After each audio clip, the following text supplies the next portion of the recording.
Francis Killigrew, you have been brought up out of the jail to be killed by smothering. Your crime is heresy. You're filthy and manacled. You're in your shirt and stockings. You're pretty sure that the man in the cell opposite you died last night. He certainly smelled that way. And now there are 5 of you being brought up, out now, into the beginning of the day. It's a fine late October day. October the 30th, 1592. You're all looking sorry and dishevelled. There's an African fellow in stockings, a woman. Her long fair hair is matted, darkened. She wears a shift, and you suspect nothing else. She's young, and beneath the dirt you see she's beautiful. There are 2 other men there, each in their shirt and stockings. One, who has the air of a working man about him, might possibly have been found in the London streets. What does he look like? He's very stocky with a sort of what you might have called, well, depending on the area you're from, a puddock face. Puddock meaning toad. He's got quite a toady face. Got sort of hanging down jowls. And he's got sort of very big eyes that seem that they might be full of emotion were he in a situation where he could flash to one or the other. And, a shock of sort of dark black hair. There's a man stood next to him who has a natural quality about his movements that makes you think that he knows the country as well as the town. What does he look like? He's almost spherical. He is both short and broad. From crown to toe is the same width as elbow to elbow.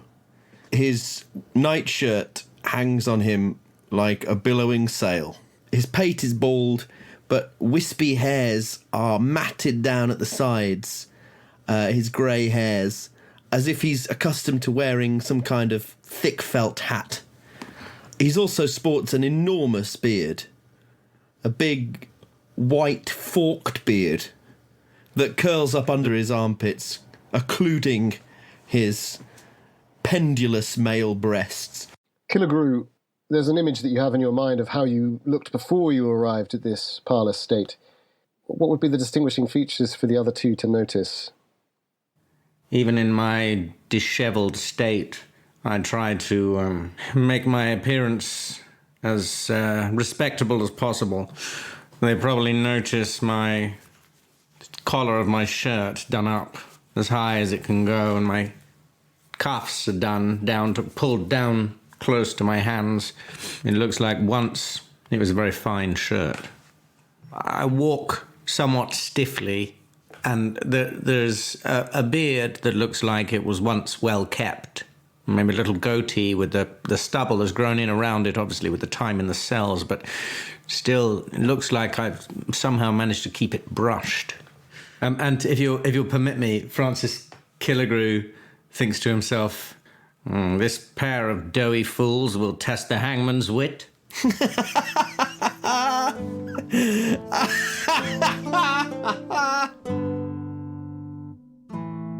The Apocalypse Players present Allhallowstide, or Much Ado About Lead Lining, a Dee Sanction scenario by Joseph Chance, dedicated to the honourable author of said Dee Sanction, Mr. Paul Baldowski. The cast of players: Dan Wheeler as Francis Killigrew, gentleman courtier and reader of the De Principibus et Regibus Daemoniorum, a lean and hungry sort.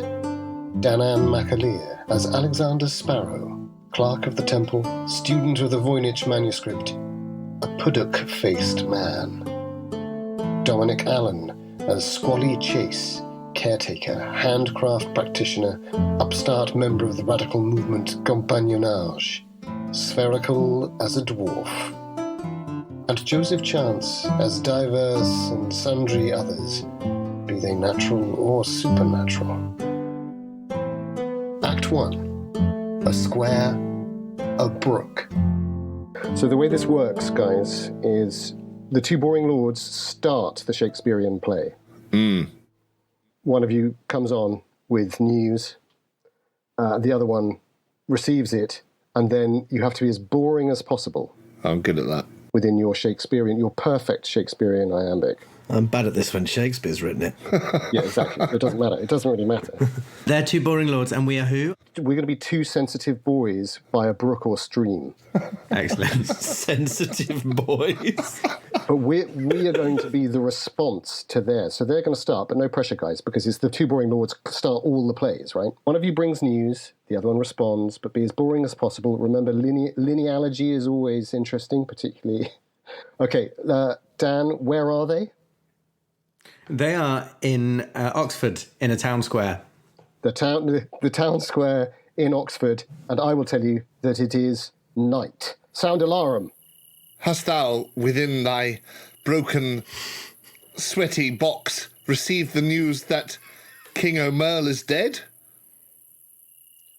Thou speakest false, knave, for I have spoke with one who saw him last at Michaelmas. Oh, Michaelmas. Just past. At Michaelmas, thou sayest. Thy news is old, and I shall tell thee tales that thou hast not heard, for the time in which we must commune in secret doth approach, and regency has fallen. Thou must speakest soft, for 'tis treachery to speak of one's death who is not yet crowned, but who may be yet in this full moon, adorned with golden hats. No, it's all a bit interesting, isn't it? I think we need this to be considerably more boring. So we've got golden hats, we know there's regency, someone's going to die, someone's like... Come, you tell me on't the nature of this tale, and I will tell thee a story of a man who 2 days gone was but beggar to a prince who, it seemed, was no prince at all, but instead one of the common sort, who had but dressed himself in purple hose. Oh, good. Details of clothing. This shows potential. This shows potential for true boringness. Let's have some details of clothing from Alexander Sparrow. Your tales are broken. Oh, please. No, lay on. Oh, broken lines. Your tales of broken hose I do not care, for in my head a grey old moss is spent in hearing of these awful, tepid woes, and in the storytelling I have bored myself. That's what you call a feminine ending, so you can carry on. But I have just but supped the stimulant of my tale, and I get stronger and thicker in the telling. What ho within? Enough of this good smut. I hear the regent does approach. No more. A drum! Within. A drum, exactly. So, two sensitive boys, where are we? You are at a brook that stands in the shadow of the Oxford gibbet. Ooh. Brook that stands within the shadow of the Oxford gibbet. It's Halloween after all. Yes, that's good. That's right. That's perfect. Do we need anything else? Or is that enough for you, Dan? Are we picking up on what they've been talking about? In theory, we are. We can use anything they've used. The regent was dead. Yeah. I hear that fat old king has shat his last. Why, shat his last? Oh, to speak of last, or first, or nearest, all the more. Oh, goodly nuncle, Bob, sweet Bob. Speak on. I look upon that gibbet standing there and wonder if my time might come one day to dangle from that rope. Oh, I do fear it. Tell me that a happier end awaits. Why, the happiest end of all. For see, Though Regency has banished us here, and this long shadow of the gibbet seeks to hold some deadly purpose for our future yet, so we, good Nuncle Bob, aye we, shall trade our places and become as that fine trout that trickles o'er the stream and swim as free as silver scaled beast. But soft, dost thou hear now the cock crow? Why speakest thou of trouts and cockerels crowing when we stand here beneath the rope that might bring forth the end of you and I, of everyone we know, I, parents, friends, all neighbours, royals, lords, and common peasants too. Classic manoeuvre. And even sheep. All creatures, great and small, will have an end. And many of them end upon that rope. This is the famous speech. All creatures have an end. The next 6 lines conclude it, which will finish with a resounding final couplet. Can't wait. But when the sun rose lively on this morn, I did not think I would be thinking on the dreadful end that comes to every life, especially not with you, my trusty friend. But tell me now, you must, why beggest thou of me to think of death, not push the plough? Oh, it was a question, and we were interrupted. Thinkest thou push the plough? It's one of his late plays. Oh, very, very early. Avant-garde stuff. Or possibly very early. You can never tell. Act 2. Tyburn. So you are close to Tyburn. You're at Tyburn House. You've been brought up from the cells beneath, and a crowd is gathering for the day's spectacle. You hear the sound of drum and fife and tabor taken up just outside the walls. And you can hear the clapping of hands. You can smell the cooking of pork, and it's enough to make your stomach turn. Indeed, a line of other prisoners stands on the courtyard steps leading up and out to the house itself, to the killing platforms.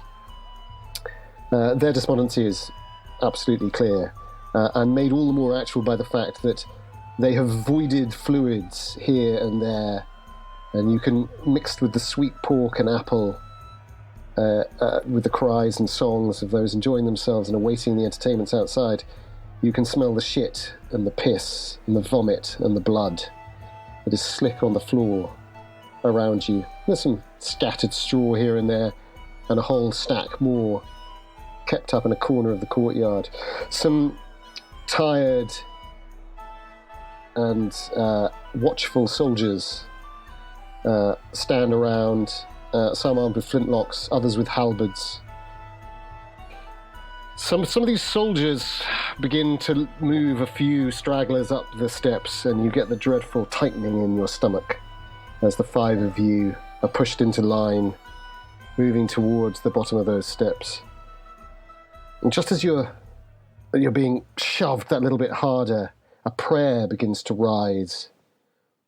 It's soft, but it reaches you over the sounds of cries and the mournful weeping, and the general crowd beyond the gates.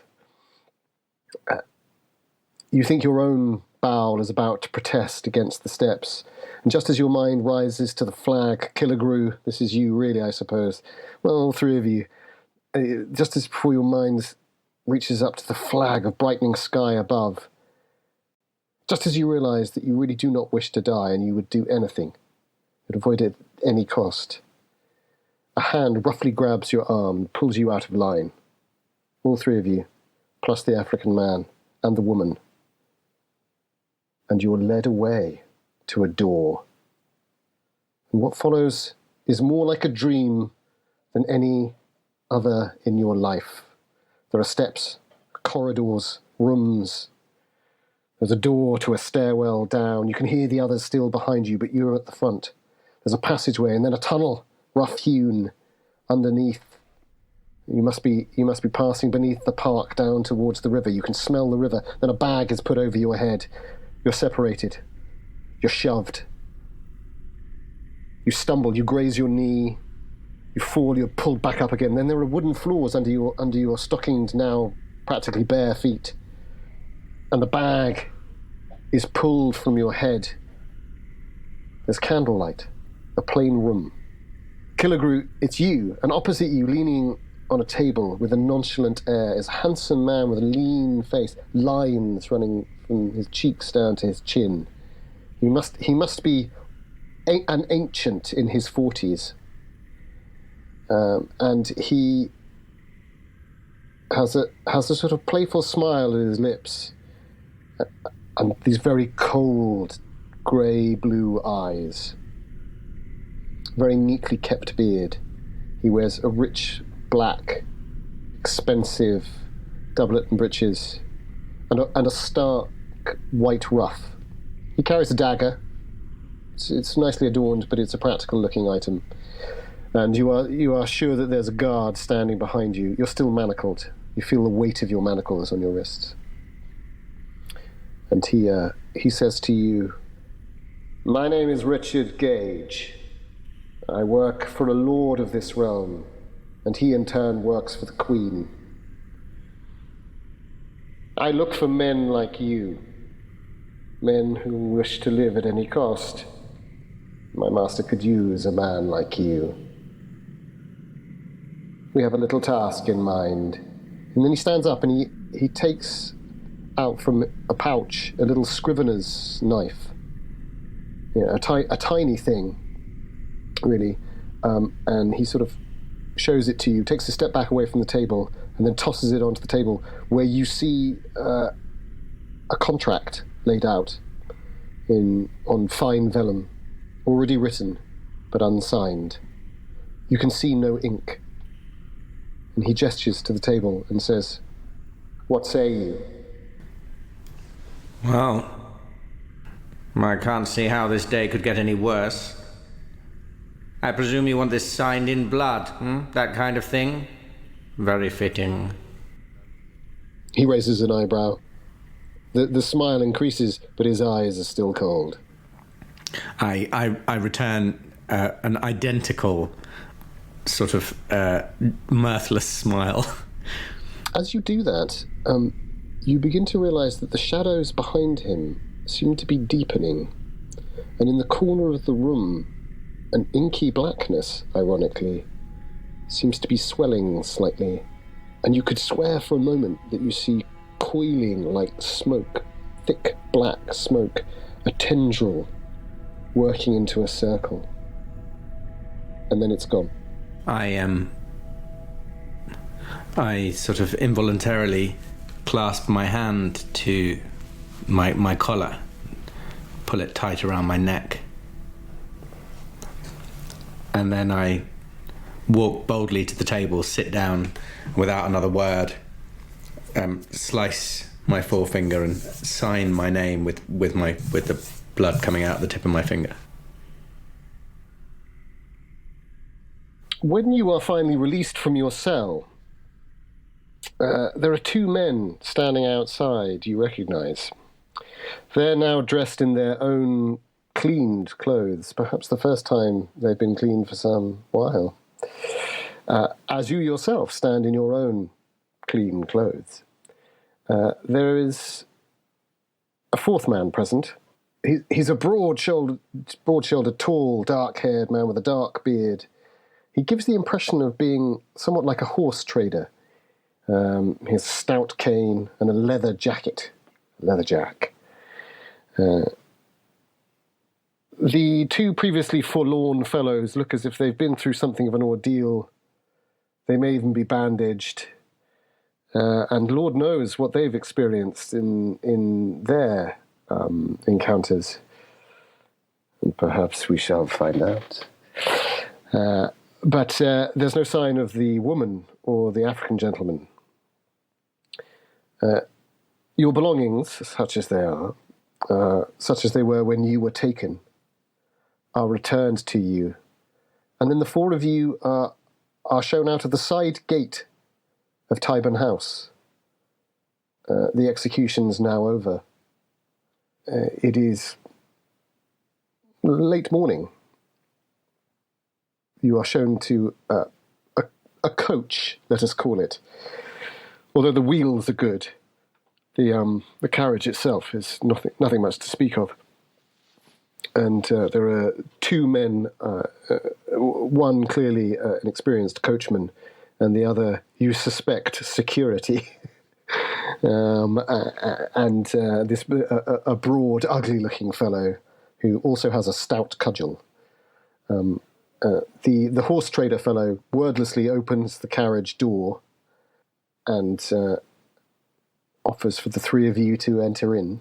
I bundle in immediately. Hey, right, it's cosy in here.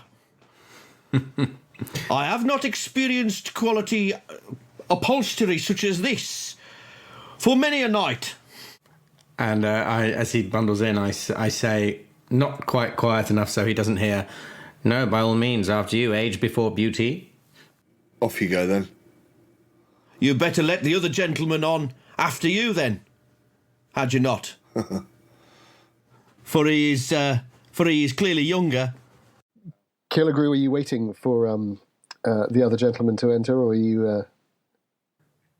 Yes, yeah, I will. I'll turn to him and say, please, please be my guest. I can wait to share a carriage with two such beautifully scented individuals as yourselves. But not wait without protestation, it seems. Come, sirs. We have kept this inexperienced coachman waiting long enough. Sparrow, what is your... will you defer, or will you enter into the carriage? I'm just going to wait for him. I'm not going to say anything. Oh, so he's not moving? No, he does not move. I say, well, time waits for no man, and I hop in and I stick my head out the window and say, are you coming then, or should we just leave you standing there in the street? I should say you do have to hop in, because once I get in and sit on the other side, the entire coach kind of creaks into a diagonal. I mean, it's the spring. The springs back in 1592. Springed coaches are not really a thing, so it just leans. I see it, and I have immediate flashbacks to a galleon leaning in a sea storm, and I immediately grab the side to try and weight it down, and then sort of make my way gradually up and sit in there. And I do resemble a cannonball. Exactly, and the weight is being proved. As the man gets on, Killigrew, you're left at this sort of it really is just a sort of canvassed, pull back, drawstring windowlet. There's no glass there or anything like that. It really is very basic, and the top is just pulled canvas. There are sort of structures to keep it in place, but it'll keep the rain off and the snow should it come. But you're left there, and you see standing in that side entrance the solemn figure of Richard Gage, the last of the players, and the flautists, the timbrel players, are leaving the killing grounds, striking up a last little tune, which gives it a sort of merry aspect that you never thought you would see again. And you realise as you look at Gage, the three of you in this carriage are marked by death. If you could make a note on your character sheets, all three of you, you are marked by death. But as you think that, Killigrew, you hear a high, sweet, clear singing voice, sweeter than any you have heard raised in song before. And you gain 1 fortune. Just me? Just you. Wow. I cannot abide music, for it always seems to hold a sarcastic tone to me. Very true. And to me also. There is something... Rumpy-pumpy about it. Well, I might have used a different word. I was thinking frivolous about the way people play, create music and art when the end will come to us all. But it was more it the seems... rumpy-pumpy-tumpy-tum. It mocks me, sir. Well, I can't imagine it's the first or last thing to mock you. But it seems, although the end will come to us all, it won't be coming to us today. It strikes me that no one would have wasted time washing your clothes, the pair of you, if they planned to put you to death 24 hours later. They cannot predict falling into a river. Well, no man can. I was reluctant to learn the names of my fellow damned men, but now it seems we're going to be trapped in this carriage together and perhaps put to use. Might I ask your name? I'm Squally Chase of the County Borough of Dudley. Squally Chase. What a colourful name. I'm Francis Killigrew. And where do you hail from, sir? I hail from the good city of Canterbury. Oh, Canterbury. Does every Canterburyan's compliments come off as an insult?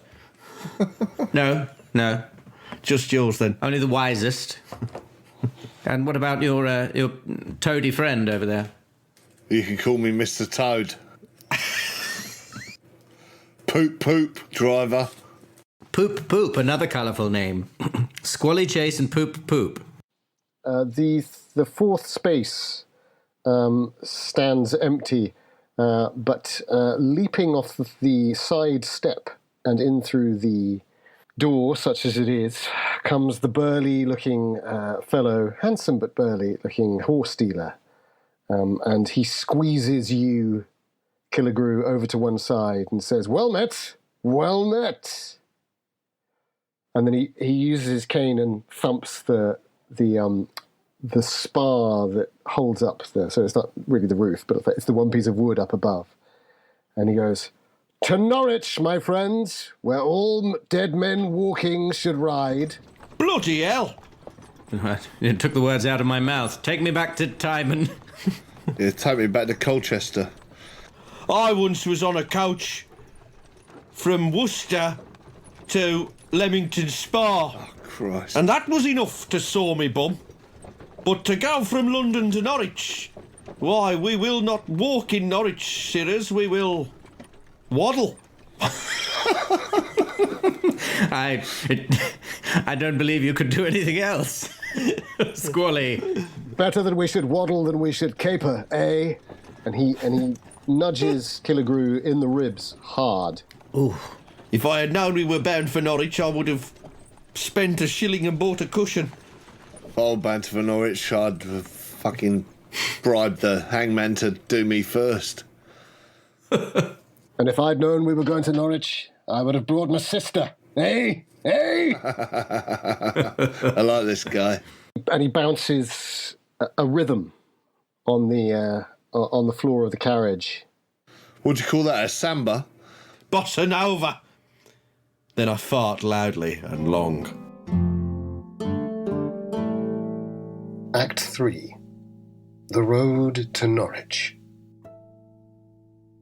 The man leans forward after some minutes of travel, believe it or not, in silence, as you were considering the nature of your close brush with death. Yeah. And he says, "So, fellows, you are to pretend. That is the truth of it. You must pretend you are at your lowest point of fortune, and that I, William Gatehouse, Esquire, am your friend. For until this morning, you had no notion of me. You've never met me. And yet now, we must give the semblance of our friendship. You are to act the part, and be a shrewd judge of my character, for you are to pretend you have known me for some years, and that we have spoken now and then over ale and of a fellowship that I have brought to your attentions that we call The goodly servants of light? Indeed. You have never asked questions more of me on this matter, and I have not inquired that you do so. You are to think I am a member of this heretical band. Oh, Could you all roll intellectual? Which is your resource die that you find under the intellectual. 5 for me. A 5 for Chase. A 6 for me. A 6. 2, which I think is 2 for Sparrow. a fumble, but what do they call it? A cock-up. What is it called? It is called something like a fumble. A falter. A falter. So I'm going to deal with the 5 first. You've heard the term. You've heard of the goodly servants of light, and you have an interest because you're fairly sure. You're fairly sure you remember now. Yes, once you were on a path by the Severn as a young man, and you stumbled on some old brick ruins. Along the line of what you and your folk around those parts knew to be the old Roman places. And at the goodly servants of light, you see for a moment that the remnant of that villa, mostly just earthworks. And you remember something about they had geomantic inquiries, buildings that have been placed upon certain locations within the country. Now, 6, Francis Killigrew, a house rule that I'm going to introduce just to sort of vary the die, because obviously, there's a sort of straight pass or there's this falter, whereby you still pass, but a consequence occurs. But a 6 I'm going to celebrate. I shall give you this. You sense around the lines of the carriage, for the first time, with the mention of this, the goodly servants of light, you see the corners yet again, and how dark they are. It's a fine day on the 30th of October, and you feel the drawing darkness of those corners as if a shadow lives in them, and then the sensation is gone. It's fleeting. But you're very aware of the geometric lines of the structure that you are in. Sparrow, wasn't it Tom Gore? Wasn't it Tom Gore who spoke to you at the Inns of Court about the goodly servants of light? It was. It was. Tom knew Thaddeus. Yeah. Yeah. He hanged himself last Christmas, did he not? Oh, he did, yeah. A touch of the melancholy. Oh, I know. It comes across me like a delicate wave on the edge of a small pond, and I begin to weep from my left eye. Just the left. Just the left. I'll save the right. You see that he's unsettled. The other two. You notice it. It was the mere mention of the goodly servants of light. Fear not, Master Sparrow. Pretending is an easy thing. I've worked for a master and mistress looking after their house for, donkey's years. And let me tell you, I always smiled at her ladyship, even though she was a total cunt. Oh, right. It is no difficult thing. Yeah, well, we've all had to done that in our time, I suppose. I sort of wiped the tear away, realise I'm in company. No, she was a proper cunt. Oh, really? I sort of turn a glance towards Killigrew. No, believe me, we have all had to deal with that. Some of us have been at court. Oh, right, yeah. You've seen a few of them, then? You shall all have cause to call upon your pasts for this our near future. Aye. That's why we've been chosen, fellows. For we have all been chosen. And he smiles wryly, and he gives you a wink. Yeah. And true. Let us say that you've never been a great friend of William Gatehouse, but he's always been a close associate of yours. He's often known things that others don't. He doesn't take risks unnecessarily. He doesn't like hard work either. And regardless of his obvious self-deceptions, he's a chap you've always liked, a fellow you've always liked. And when he told you to meet him at the Wood's End in Bramerton, outside Norwich, you did so. When he told you that you could make 15 shillings just by turning up to the church, however fancy you may present as, you needed that 15 shillings for the debts, the creditors. You know the sort. Aye. And he said that he needed someone to go to a church and watch over a fellow working in it. Mm. You felt that you should be master of the moment. And then he told you that you could double or triple the sum, merely for stripping a roof. Aye. Well, this sounds like a labour that you cannot refuse, does it not? Aye, it does. And you are to pretend that you know nothing more. Well, I mean, it won't be hard to pretend we know nothing more. Because we don't. The challenge would be to pretend that we know nothing less. Well said, Mr. Killigrew. Well said. Mr. Clubhouse got us all for the same reason, did he? We got to strip the roof, look after the place. Mr. Clubhouse. I am William Gatehouse, Mr. Sparrow, and I have brought you in on the business. And by your curious way of referring to yourself in the third person, I can see that you're keen to imprint yourself on our minds as if you might be some person of some importance. I only meant it in jest. Course we'll up yet. He smiles very broadly. For the first time, he pulls the curtain aside and looks out of the window. We are to be hired by a man named Sebastian Locke. Locke is a minor architect of the goodly servants of light and is to be humoured in his ambitions tomorrow, All Hallows' Eve. It is my belief that Locke's true purpose is, no doubt, to uncover some heretical relic or sacred object held or hidden within the church. I'm unsure what it is, and before you ask, I have not been told, so think no more interrogation on the point.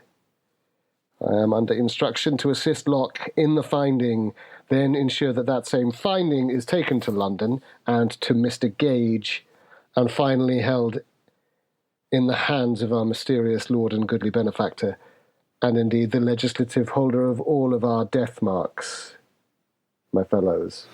Oh, yeah. Yeah, you're not wrong there.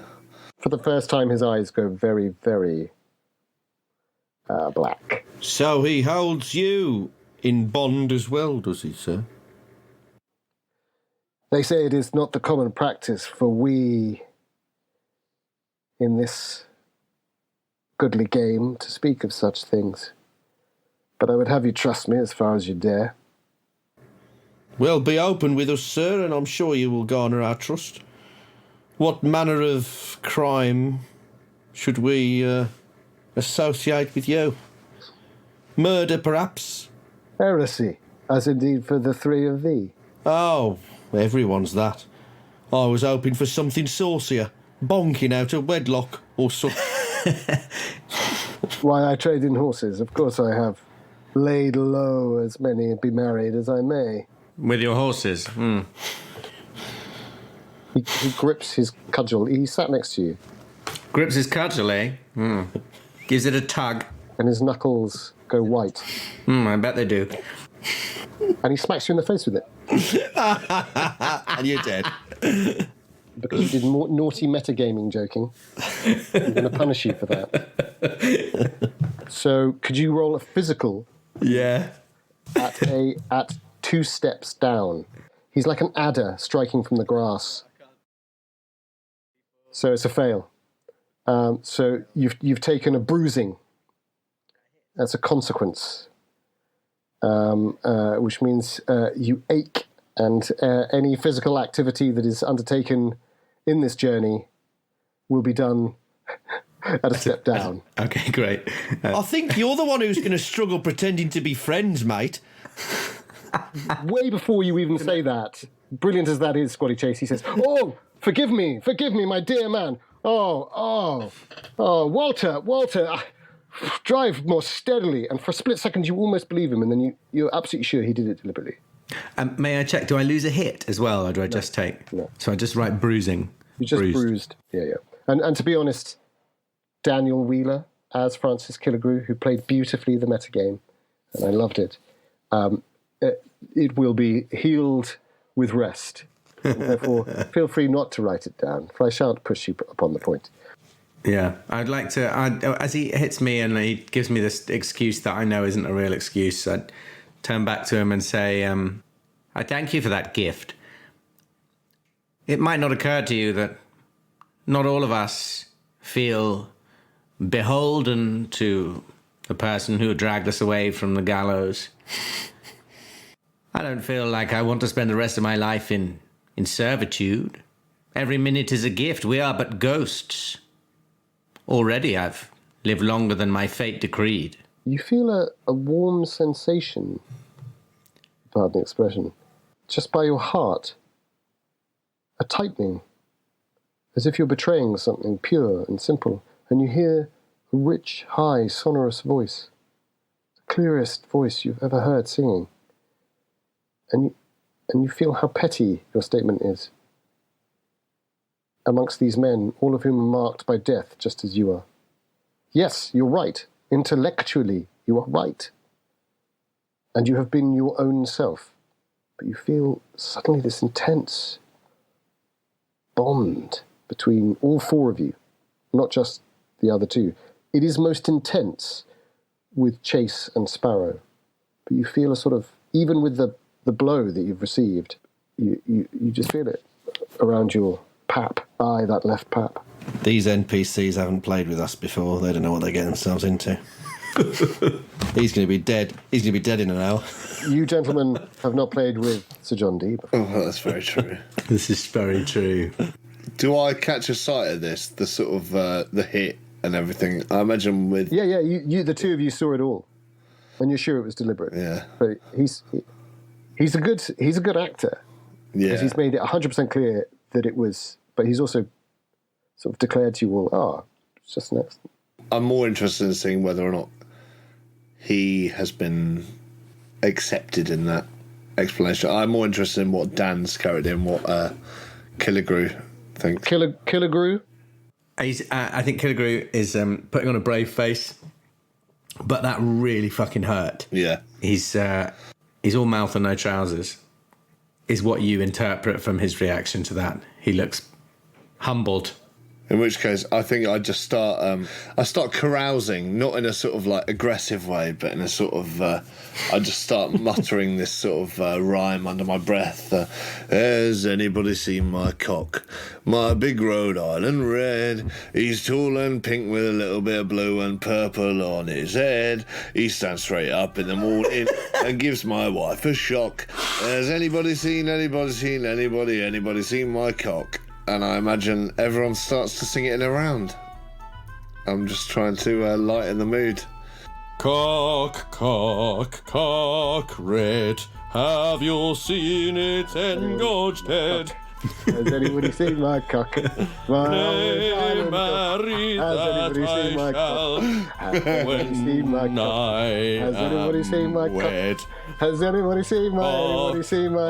seen my cock? Red. He gets out of his bag.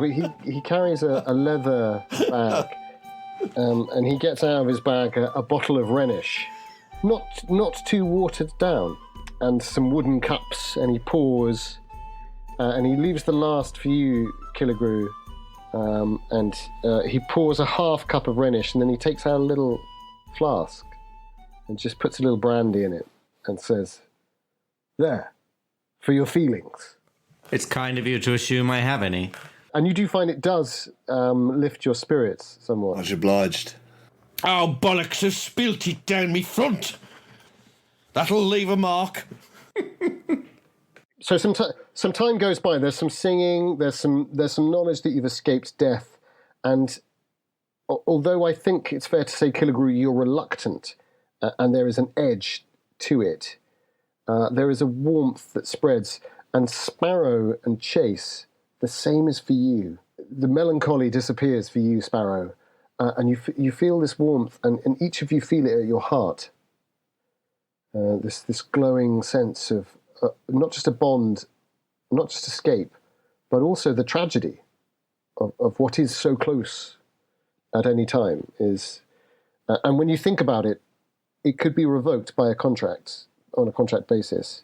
And as the journey goes on, you realise wherever you go, if any of these people were to find you, you're a dead man again. It just takes the ripping up of the contract, and your life is forfeit. At some point, that takes hold, and there's a sort of not sober aspect, but a sort of quieter aspect, and maybe some more wine is poured, and Gatehouse goes on. I think perhaps in a slightly repentant tone, he suggests, "Look then, for what it is worth, I know that the place that we go to is St. Theobald's. It was a Catholic chapel once favoured by Roger Bygood, or by God. The place itself is associated with a Benedictine priory, St. Mary's. It's nearby in Bungay. I know not so much of the theological history of the chapel, but I do know that it has an association with the cathedral, and a canon was given status in the diocese to make use of the chapel. It was listed for the dissolution, of course, and the record shows less money was brought in than expected, notably a large discrepancy in lead roofing costs. Much of the roof remains, and as a friend of the good servants, as I am, I've been asked to secure men to strip that roof. Easy money, a share of which will be each man's. Once night falls, visitors to the graves will have gone, and superstition will keep latecomers away. For 'tis All Hallows, and on the next we remember All Saints, those so many undone by the Romans. The place, I am told, only has a grave digger for watch. I'm more than able to keep him busy, or drunk, or both. And a sleeping draught shall do the rest for him." Well, so I'm not, complaining. Obviously, I'll do whatever's needed, but this isn't an official reclamation job where we're nicking it. That's what you're saying. Aye. All right, just so I know where I stand. And we steal it for Locke, this Sebastian Locke. Yeah. Is he joining us at any point? He will. He shall. I believe he is the man who shall be doing the working in the church, whilst we, the roof, dispose. We nab the roof. Right. Let's get on with it then. Well, now, one thing more. There is a rumour, perhaps you've heard, of Bungay. What know ye of Bungay? Bungay. Could you all give me a supernatural check? Oh, yeah. That'd be fun. Oh, I've rolled a 6. I have rolled a 1. Oh dear. I know nothing of these eastern Midland lands. I know of only hills and forests. None of this flat fen and bollocks. Well, it's not 1,000 miles from where I grew up. Give me Mercia. None of these angles. Oh, I got a 4. So 2 good passes, an excellent pass, solid pass, and a fail forward, a falter. So the excellent pass, yes, Black Shuck, is what you instantly think of. Black Shuck. Some 25 years back, St. Mary's was struck by lightning. Not the priory itself, but the church in the town of Bungay. You heard rumour of it, and since the lightning strike, there has been tell of a black dog abroad, working the devil's purpose. A great beast, 8 feet long and 6 foot tall, from paw to snout, with eyes like burning saucers. Sounds more like a jaguar. Does it not? 8 feet tall. Sounds like Rose Damienne. 8 in length. Very good, very good. Oh, dear. 8 feet? Sounds more like a spider. 8 feet in length. That's all. But you've heard of it, and yet your knowledge of the area indicates. So this is heading Suffolk Woods. The Bungay is down towards the border and Beccles, but you're sure that the sightings have have been more towards St. Benet's, which leads towards that hinterland of the eastern counties, the Broads. And St. Benet's is famed, you know, and only you recollect this, as the last abbey of England. Sparrow, you are aware of Black Shuck, and you've heard the story that it's this massive black dog, works the practices of the devil, and you heard that there was a lightning strike. Chase, you too have heard of this. But as it comes to mind, you think again of those ruins, and it is almost as if you realise there's something that you have made yourself forget. In the sure and bowling progress of your journey through the countryside, you've wiped this memory away. But didn't you see a black figure standing in those ruins, those Roman ruins? A ragged black figure, like a child with golden eyes, and then it just disappears. I shake my head and look out the window and tut to myself. You do indeed.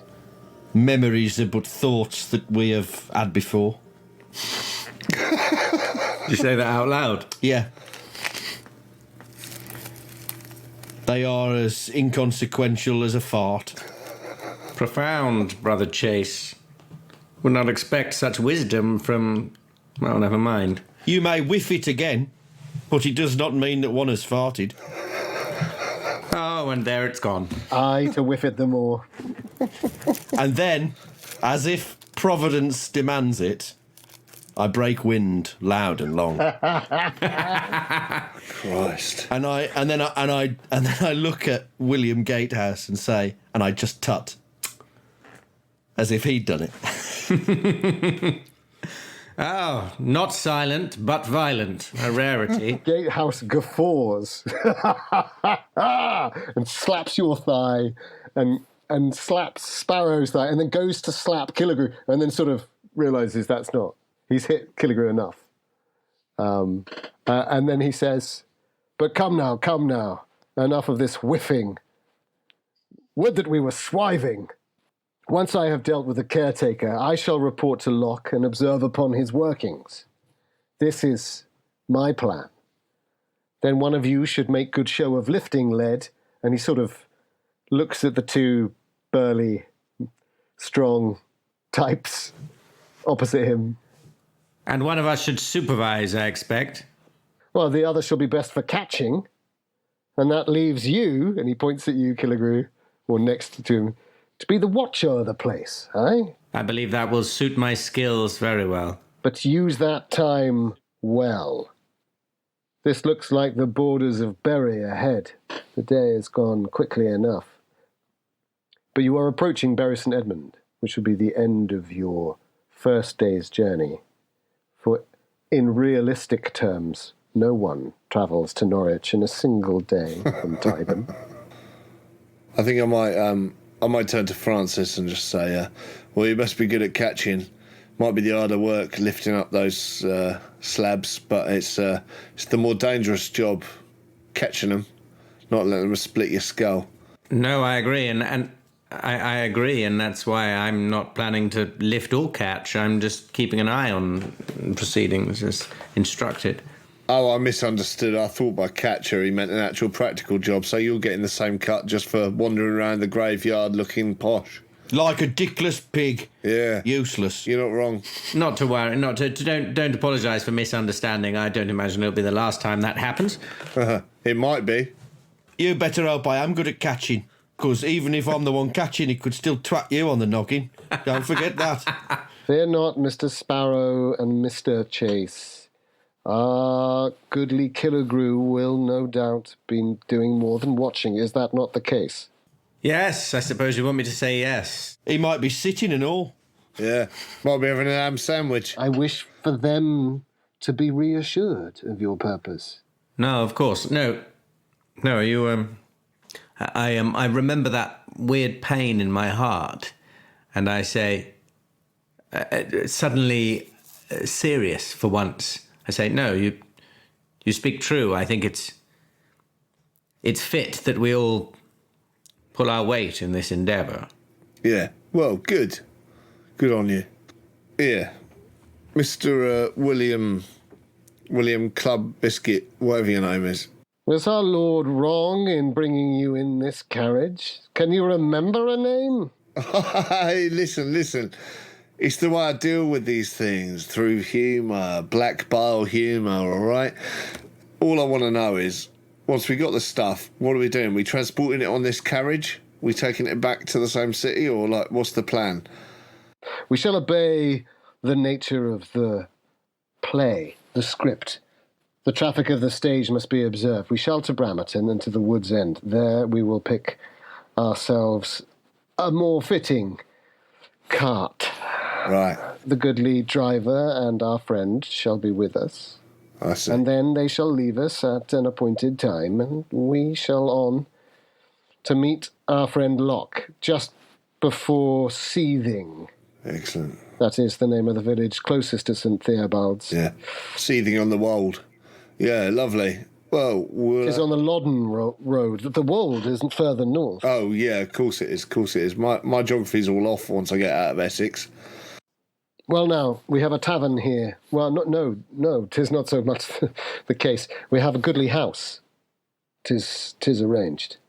And so in those days, the houses were not actually public. They were privately run. But it meant that you could kind of book rooms and stay and have reasonable fare. I only ask that a small fire be lit in the bedroom, that I may dry my gusset. For I hath sat in my own stew the entire journey. What a smell. The evening meal comes around, and you are at table together. Gatehouse spends some time with you, but then heads over to speak to the carter and the burly fellow. There's good ale brought to the table, and fine chicken and bread, and peas and beans. Oh, yeah. More of this, please. Cheers. But this is your opportunity to consider your tradecraft, gentlemen. Let's hit the nub of what you'd like to choose. Yeah. Okay. And then we can celebrate what that is in the next 2 hours traffic of our stage. Yeah. It feels to me that there's two that are jumping out at me. Yeah. Vigilance or conspiracy. Right. But if anyone else has got other ideas. Well, I mean, as far as we know, all we're here to do is take the slate off the roof and then get rid of it. So, Yeah. why would we need, say, I guess, vigilance to not be spotted doing that? But conspiracy seems a bit off, like, if we're working off what our characters would... trying to stay true to what we know. Well, conspiracy in its broadest sense, as in, like, all being in on an illegal act together. Yeah, okay, yeah. I was thinking either kit or access, because, if we might need specialised kit. We've just come from Tyburn. We probably don't have that many tools with us. Maybe they bought tools. Maybe kit's not out there, but like access. Yeah. There is no doubt in either of your minds from your engagement with Gage that you are dealing with supernatural forces far beyond your ken. Yeah, okay. It feels like, certainly from my rudimentary grasp of the rules, that it feels like the tradecraft is likely to be more significant than just giving us a ladder so we can get up on the roof together. Yeah, totally. For example, I think it's going to be something that we sort of don't know we need, but feels like it might be in the region of what. That's why I was thinking vigilance, because it's like, well, we're obviously doing something that's up to no good. Yeah. Conspiracy seems more like people who are involved in that world already. So it's like, well, we're already being brought here by someone who's got an agenda. Maybe I think vigilance is going to serve us best, because we're trying to do this surreptitiously, right? Yeah, and it feels like it might have quite broad-reaching uses. And I also, I'm trying not to read anything on Joseph's face, but it feels like there's a chance that we've been given a little clue by saying, one of you's got to keep watch. Yeah. The way I see it is, if the choice is between vigilance and conspiracy, maybe it's not. But I think if we're talking about conspiracy, that means our suspicion is on the gentleman whose employ we're in. It might reveal something about that. But I think vigilance is probably the thing that will keep us safe, or is more likely to keep us safe. I also think Killigrew, thinking about Black Shuck, if we're going to be out in the middle of the night with a hellhound on the loose, I'd like to see it coming. Yeah. Vigilance? I'm happy for vigilance. Yeah. At this stage, even if we found out we are the victim of a conspiracy, there's not a lot we can do about it anyway. Yeah. No. And also, as you say, Black Shuck, it's like, that's a terrifying sort of connection that hopefully is not the case. And if the conspiracy is to push one of us off the roof, then we'll see him coming, won't we? Yeah. Yeah, exactly. So certainly your excellent success, Killigrew, regarding sightings around St. Bennett's suggests it's a distance from Loddon and Bungay by some way. It's further north and east. Well, I'd need to be very vigilant then. So V for vigilance. The night passes, and in the morn you make for Bramerton, which is still a day's journey away, and therefore you have time to stop, you luncheon, you have one last opportunity to purchase small items from the Wyndham market. As a gentleman, you are permitted to carry a sword, Killigrew. The others are not legally permitted.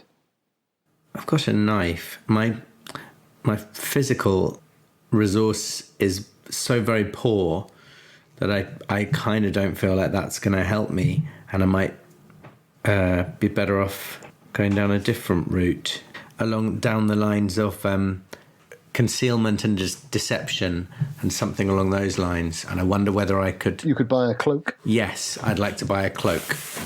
A hooded cloak. A black hooded, an invisibility cloak, please. And a cloak of invisibility. Yeah. Gatehouse says, I shall see what I can muster. I have 10 shillings. 10 shillings. Well, this I can bill to our Lord. So he's going to get that.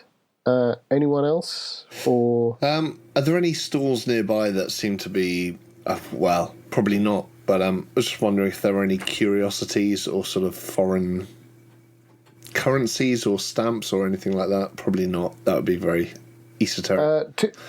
There's probably not enough time to go shopping in Wyndham in that sense. You're sort of at a store. In that case, I'll just fill up on harder cheeses. Picking up some souvenirs for the family, are you, Sparrow? The harder cheese. I tell you what. You buy the market stall. Let's have your luck. Let's have a coin, a crown or cross. Now I'm assuming that your crown is your heads. Yeah. Well, cross would be tails, right? You calling heads or tails? Crown or cross? Cross. Tails, yeah. Then you are lucky. There is there. I'll tell you exactly what there is there. The 6 of Hearts. Ah. There is a mask. There is an Italian-style mask. Don't put it on. Venetian. Yes, you would say possibly Venetian, North Italian. Yeah. Egyptian. And it's yours for a shilling. Wait, it's taken. And I shall cross that off my my list of currency. Does it have any sort of what does the style look like? Is it just a classic? It's dark red. It's dark red, and it has a nose that comes out and then goes long. It's very long and kind of deep set eyes and high cheeks. It's sort of like Cyril Sneer. It's tied with a ribbon. Yes, a lot like Cyril Sneer. So that sort of sweep down. Right. But not concertinaed. Not concertinaed. It is for the Commedia plays, it not the jaundiced king. Knowledge, Mr. Chase, knowledge. I think so, yeah. Roll unravelling. That's 2 steps down. No. We had such players come to Dudley once and play the castle. I was not around. I was busy tending to her ladyship. But 'tis said that 3 of the players went mad. I think they had been in their cups. Aye. Well, yeah, the players are always in cups, aren't they? Robert Boscombe battered one near to death. Did he? He did not like the jokes. No, fair. Boscombe. I saw him play Tamburlaine, did I not? I don't know. I don't like plays neither. Music plays, 'tis all a mockery. He did a fantastic Giacomo. I mean, he wasn't meant to. He was in Julius Caesar. I don't like plays. I saw Falstaff once and everyone said he looked like me. Was it that fellow Russell Simon? Beale, something like that. How he tears the air. I know not, sir, but they did have a dog, which everyone was complimentary on. So that the dogs themselves might cry. But come now, we must away from Wyndham. Yeah. 'Tis pity, for the Green Dragon is a fine house. Say, Chase, need you of arrow or the like? I'm told that you have an eye. I got 2 of them. He squares up and said, would that I might test myself against them. Yeah, all right, then I'll buy a bow and arrow. It's patriotic and all. Well, After all, let us not forget Agincourt, gentlemen. yeah. Why then 'tis done. I shall take a bow and arrow and some sort of heavy club, like a bat. He buys you a shillelagh as well. Perfect. While everyone is doing so much shopping, could I see if I could find some sort of maybe like a spyglass? Give us your coin. Crown or cross? Crown. It is crown. Well played. There is indeed a spyglass, not the best, I didn't want the best. and that will be... you've done a good job there. I was going to say if it was high, it was going to cost, but you've gone low. Yeah, that'll be 5 shillings. Ooh, still expensive. Still expensive. But I got my cloak for. He said that was paid for. Yeah. But that, you've gone off piste for that. Fine, great, thanks. That's lovely. Yeah, the glass isn't great, but it gives you something. Excellent, and presumably it's got night vision. Not so much. But the moon seems full. An almanac, a calendar, anyone?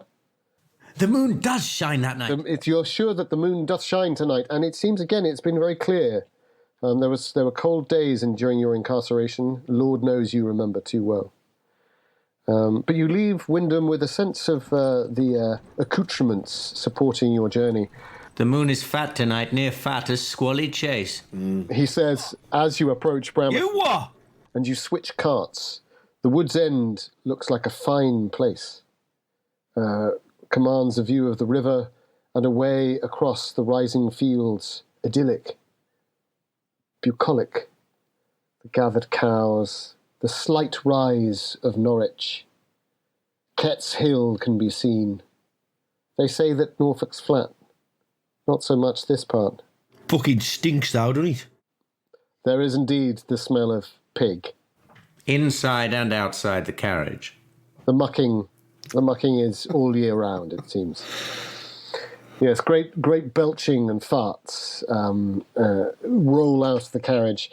But then you go to the cart and you realise what a luxury of a vehicle you've just been in. It's this open cart with a bag full of iron tools, such crows as may be needed for the purpose, are in the back, and a seriousness comes over you all. And you approach the crossroads at Loddon. The cart man gets off with his bully boy, and they nod at all 4 of you, and the reins are taken by Gatehouse, and he drives up ahead, and the 3 of you in the back. And a strange thing happens where you begin to nod, Alexander Sparrow. And it is as if you are in a dream. The tunnel, the bag, the door, the bag pulled off, the scrivener's knife pulled out, and Richard Gage is there before you, you remember so well. And he says, "What say you?" And you see there is no ink on the table. Are you to sign for your life with blood? Is that a legally binding contract, you think? Yeah. Well, I suppose you've got me there. Whatever magics you put over me. No magics here yet. I simply offer you your life in exchange for a task. No man can turn down that offer. What must I do? It is not for you to know yet. Right. Yeah, always the way. It is a test, Mr. Sparrow. Yeah. Well. Does the voynich not test you? Aye. The voynich tests me, all right. The voynich tests me as much as any. Its secrets are hidden to me, as they are to all of us.